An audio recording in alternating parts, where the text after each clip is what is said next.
نماز میں شک کی دو صورتیں، اور جہاں تک شک کا تعلق ہے تو وہ نماز میں اضافے یا کمی کے مابین تردد کو کہتے ہیں. یعنی تردد یہ ہے کہ زیادہ پڑھی ہے یا کم پڑھی ہے. اس کی مثال یہ ہے کہ آیا اس نے 3 رکعت ادا کی ہے یا 4. اس صورت کی 2 حالتیں ہیں. نمبر 1، کسی ایک چیز پر یقین ہونا. زیادتی یا کمی میں سے کوئی ایک پہلو زیادہ راجح ہوگا. جو پہلو اسے راجح معلوم ہو اس بنا پہ نماز مکمل کر لے اور سلام پھیرنے کے بعد سجدہ سہو کرے. یعنی آپ کہتے 3 یا 4 تو آپ کو یقین زیادہ یہ ہے کہ 4 ہی پڑھی ہیں، لیکن پھر بعد میں سلام کے 2 سجدہ سہو کر لیں. عبداللہ بن مسعود رضی اللہ عنہ سے روایت ہے، انہوں نے کہا کہ نبی صلی اللہ علیہ وسلم نے نماز پڑھائی. راوی حدیث ابراہیم کہتے ہیں مجھے یاد نہیں کہ آپ نے نماز میں اضافہ کر دیا تھا یا کچھ کمی کر دی تھی. جب آپ نے سلام پھیرا تو عرض کیا اللہ کے رسول، کیا نماز کے بارے میں کوئی نیا حکم آ گیا؟ آپ نے فرمایا کیا بات ہے؟ لوگوں نے عرض کیا آپ نے اس قدر نماز پڑھی ہے. ٹھیک ہے، یا زیادہ کر دیا یا کم کر دیا، کچھ گڑبڑ ہو گئی. یہ سن کر آپ نے اپنے دونوں پاؤں موڑے اور قبلہ رخ ہو کر 2 سجدے کر دیے. پھر سلام پھیرا اور ہم سے مخاطب ہو کے فرمایا اگر نماز کے متعلق کوئی نیا حکم آتا تو میں تمہیں ضرور مطلع کرتا، یعنی پڑھانے سے پہلے تمہیں بتاتا کہ اب یہ تبدیلی ہو گئی ہے. لیکن میں بھی تمہاری طرح ایک انسان ہوں، جس طرح تم بھول جاتے ہو میں بھی بھول جاتا ہوں، اس لیے جب میں بھول جاؤں تو مجھے یاد دلا دیا کرو. اور جب تم میں سے کوئی اپنی نماز میں شک کرے تو اسے چاہیے کہ صحیح حالت معلوم کرنے کی کوشش کرے، پھر اسی پر اپنی نماز پوری کر کے سلام پھیر دے، اس کے بعد 2 سجدے کرے. تو شک کی صورت میں کیا ہے؟ شک دور کرے اور یقین کو بنیاد بنا کر نماز پوری کرے اور اس کے بعد 2 سجدے کر لے. ابو سعید رضی اللہ عنہ سے مروی ہے کہ نبی صلی اللہ علیہ وسلم نے فرمایا جب تم میں سے کسی کو اپنی نماز میں شک پڑ جائے تو وہ شک دور کرے اور یقین پر بنیاد رکھے. جب اسے نماز مکمل ہونے کا یقین ہو جائے تو وہ بیٹھے بیٹھے 2 سجدے کر لے. کسی چیز پر یقین نہ ہونے پر یا پھر اس کے نزدیک نقصان اور زیادتی میں سے کوئی بھی راجے نہیں، کوئی سمجھ نہیں آ رہی کہ کیا ہے، تو اسے کم رکعتوں پہ یقین کر لینا چاہیے، اسے بنیاد بنانا چاہیے. بس اس پر وہ اپنی نماز مکمل کرتے ہوئے سلام سے پہلے سجدہ سہو کرے گا.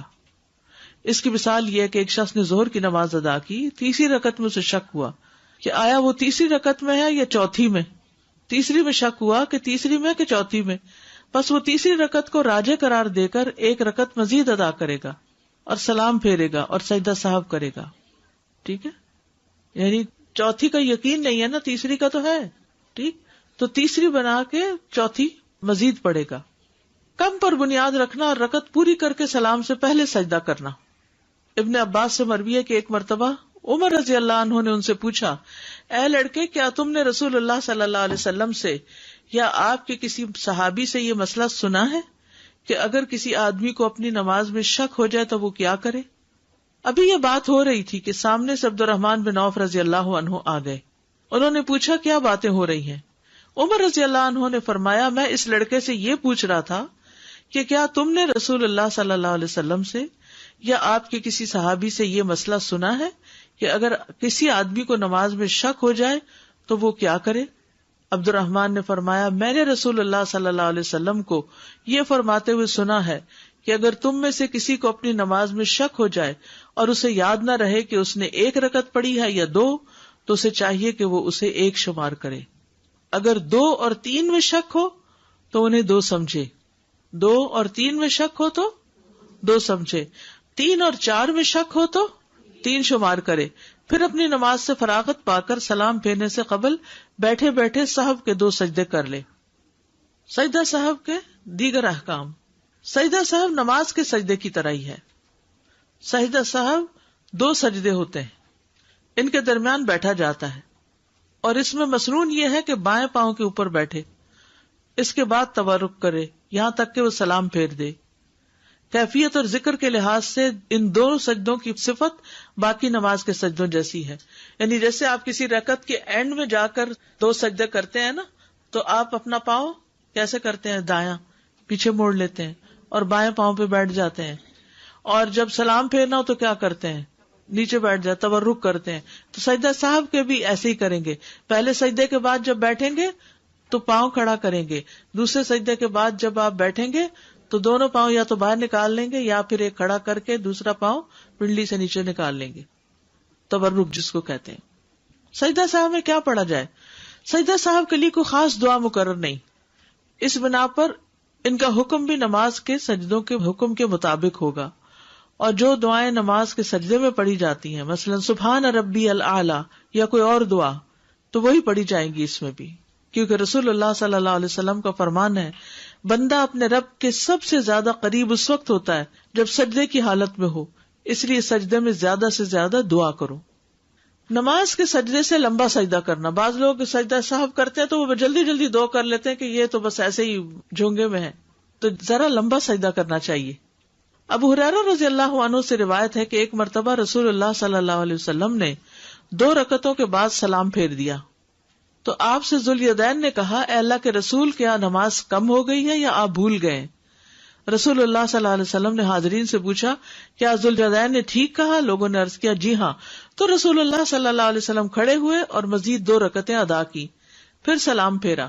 اس کے بعد اللہ اکبر کہا اور پہلے 2 سجدوں کی طرح یا اس سے طویل سجدے کیے اور اپنا سر اٹھایا.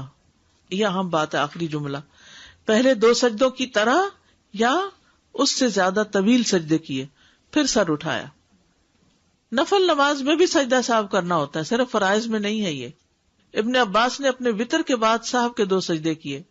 سلام کے بعد اگر گفتگو کر بھی لی تو بھی سجدہ صاحب کر سکتے ہیں.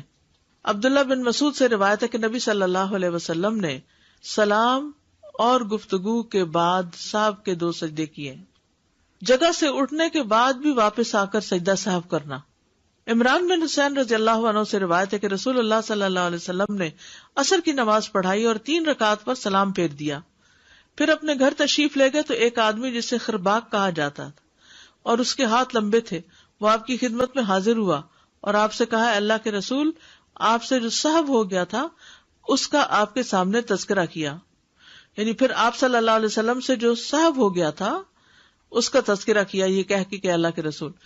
آپ غصے کی حالت میں اپنی چادر گھسیٹتے ہوئے نکلے، حتیٰ کہ لوگوں کے پاس آ پہنچے اور پوچھا، کیا یہ سچ کہہ رہا ہے؟ لوگوں نے کہا، جی ہاں. تو آپ نے 1 رکعت پڑھائی، پھر سلام پھیرا، 2 سجدے کیے، پھر سلام پھیرا.